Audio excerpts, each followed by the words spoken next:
America, Canada और Japan जैसे पश्चिमी देशों ने कभी कल्पना भी नहीं की थी कि भारत उन ऊंचाइयों को छू सकता है जो अब वे खुद अपनी आंखों से देख रहे हैं। रूस के द्वारा आयोजित ब्रिक्स सम्मेलन में पश्चिमी देशों को इस बदलाव का एहसास हुआ। पश्चिमी देश हमेशा से यही चाहते थे कि भारत और चीन कभी एक न हो, क्योंकि अगर एशिया के ये दो शक्तिशाली देश एक हो जाते हैं तो पश्चिमी देशों के लिए यह एक गंभीर चुनौती हो सकती है। पिछले 5 सालों से भारत और चीन के बीच लगातार बढ़ते विवादों ने इस संभावना को और कम कर दिया। लेकिन हाल ही में चीन और भारत ने 5 साल बाद जिस तरह से एक दूसरे का हाथ थामा, उसे देखकर अमेरिका, कनाडा और अन्य पश्चिमी देशों को एक बड़ा झटका लगा है। इस बैठक में भारत और चीन के बीच चल रहे सीमा विवाद एलएसी पर चर्चा की गई और हाल ही में इस पर एक समझौता भी हुआ है। इस वक्त भारत का आंतरिक विवाद खत्म होने की राह पर है और यह सब ऐसे समय हो रहा है जब कनाडा भारत को फंसाने का प्रयास कर रहा है। इसमें अमेरिका, ऑस्ट्रेलिया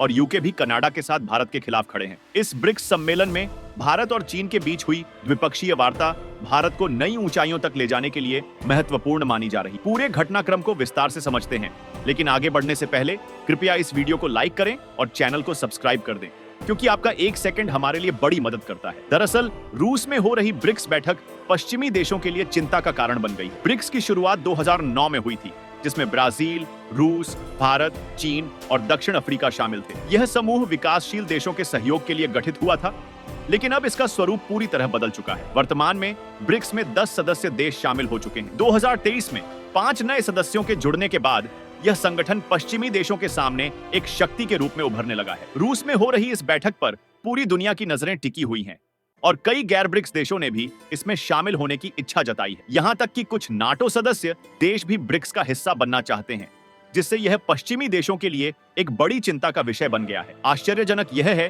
कि पश्चिमी देशों के नेताओं का दावा था कि उन्होंने रूस को अलग थलग कर दिया है, लेकिन वास्तविकता में अब यह सोचने का समय है कि हमने रूस को अलग किया या खुद अलग थलग पड़ गए हैं। इस बार के ब्रिक्स सम्मेलन में यह अपेक्षा की जा रही थी कि भारत, रूस और चीन मिलकर कुछ बड़ा करेंगे, लेकिन 5 वर्षों के बाद प्रधानमंत्री मोदी और शी जिनपिंग का मिलना और एक दूसरे से मुस्कुराकर हाथ मिलाना सभी के लिए आश्चर्य का विषय बन। चीन और भारत के बीच चाहे सीमा विवाद, लेकिन दोनों देशों के बीच व्यापारिक रिश्ते मजबूत बने रहना बेहद जरूरी है। एक समय था जब अमेरिका भारत का सबसे बड़ा व्यापारिक साझेदार था, लेकिन अब चीन ने इस जगह को ले लिया है। वर्तमान में भारत और चीन के बीच सालाना 118 अरब डॉलर का व्यापार होता है। इसमें भारत का निर्यात करीब 16 अरब डॉलर है, जबकि चीन से हमारा आयात 101 अरब डॉलर है। भारतीय कंपनियां धीरे धीरे आत्मनिर्भरता की दिशा में आगे बढ़ रही हैं, जिससे भविष्य में चीन को होने वाले भारतीय निर्यात में वृद्धि की संभावना बढ़ रही है। भारत की कंपनियां जैसे जैसे अपने उत्पादन को बढ़ाती जाएंगी,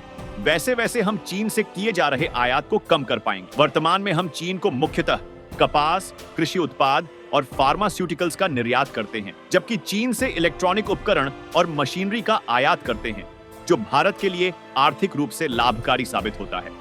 इसलिए भारत और चीन के बीच मजबूत संबंध दोनों देशों के लिए फायदेमंद है। रूस भी चाहता है कि ये दोनों देश मिलकर आगे बढ़े। रूस के सहयोग से भारत और चीन के बीच संबंधों में सुधार आ रहा है और एलएसी की सुरक्षा को लेकर भी दोनों देशों ने मिलकर एक समझौता किया है। वर्तमान में ब्रिक्स की ताकत इतनी बढ़ चुकी है कि इसमें दुनिया की 45% जनसंख्या शामिल है और वैश्विक अर्थव्यवस्था का 35% हिस्सा भी ब्रिक्स के देशों से आता है। भारत की इस बढ़ती ताकत और प्रासंगिकता को पूरी दुनिया अनुभव कर रही। वीडियो को लाइक करें और अपने दोस्तों के साथ शेयर करें ताकि वे भी इस महत्वपूर्ण जानकारी से अवगत हो सकें। इस चैनल को सब्सक्राइब करें और बेल आइकन को ऑल पर सेट करें ताकि आप हमारे और भी नॉलेजेबल वीडियो का हिस्सा बन सकें। जय हिंद, जय भारत और जय श्री राम।